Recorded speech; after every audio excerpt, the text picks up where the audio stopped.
શું નામ સાહેબ તમારું? ચૌધરી દિલીપભાઈ મગાભાઈ. દિલીપભાઈ. તમારું નામ? હિંમતભાઈ વાઘાભાઈ. હિંમતભાઈ. કયું ગામ? જડિયા. તાલુકો? ધાનેરા. ધાનેરા. ધાનેરા તાલુકાના પશુપાલક મિત્ર છે, જેમની ગાયોમાં ડિવાઇન 4G છેલ્લા 1 મહિનાથી ચાલુ કરેલું છે.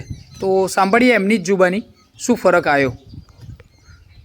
સાહેબ, તમે કેટલા ટાઈમથી ખવડાવો છો? આ 25 થી 26 દિવસ થયા. 25-26 દિવસથી ચાલુ કરેલું છે. પહેલાં કેટલું ખાણ જતું હતું? પહેલા ખાન એનાથી ડબલ. આનું ડબલ જતું હતું. ડબલ જતું. અત્યારે તમારી પાસે કેટલું દૂધ છે ગાયોનું? ગાયનું દિવસનું 150 લીટર. દિવસનું 150 લીટર દૂધ છે. અને કેટલું ખાણ આપો છો? 50 કિલો. ગણીને 50 કિલો એક જ કટ્ટું જાય છે કે વધારે જતું હશે થોડું? ના ના, એક જ કટો. એક જ કટ્ટું જાય છે. હા. બરાબર. તમે શું ચેન્જીસ કર્યું, શું સુધારા કર્યા ફાર્મ ઉપર? 1 મહિના પહેલાં હું આવ્યો તો મેં કીધું હતું કે ભાઈ લીલું વધારો, સૂકું થોડું ઘટાડો, ખાણમાં ઘટાડો કરો. તો એ રીતે તમને શું લાગી રહ્યું છે? લીલું 2 ટાઈમ કરી દીધું. બરાબર. 20 કિલો દિવસનું. સવારમાં 20 અને સાંજે 20. 40 કિલો લીલું. અને સૂકું કરી દીધું 3 થી 4 કિલો આખા દિવસનું. આખા દિવસનું. બરાબર. પહેલા નાખતા ટોપરા ભરી ભરીને. સૂકું વધારે નાખતા હતા, સૂકું વધારે, લીલું ઓછું. ઓછું કરતા હતા. હવે સૂકું ઓછું કર્યું, લીલું વધારે. બરાબર. તો તમને શું ફાયદો લાગી રહ્યો છે આમાં?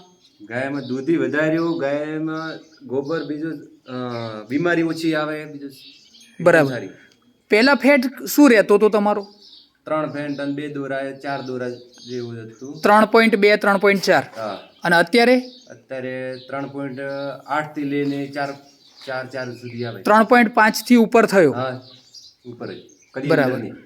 તમારી જે પાવતી હોય એ 1-2 પાવતી આપણે દર્શકોને બતાવીશું કે જેના કારણે એમને પણ ખ્યાલ આવે કે અત્યારે આટલું દૂધ થઈ રહ્યું છે. અને આ રીતનું રિઝલ્ટ છે ડિવાઇન 4G મેશનું. બરાબર. હવે પહેલાં પલાળીને ખવડાવતા હતા કે કોરું ખવડાવતા હતા સાહેબ ખાંડ? સાંજે પલાળતા, એટલે સવારમાં ખવડાવવાનું, સવારમાં તો સાંજે. તમારે અત્યારે કઈ રીતે ખવડાવો છો? સૂકું. કોરે કોરું ખવડાવો છો, પાણી વગરનું? પાણી વગરનું. મહેનત બચી કે ઘટી વધી? ના, મહેનત તો ઓછી થઈ. મહેનત ઓછી થઈ. હા.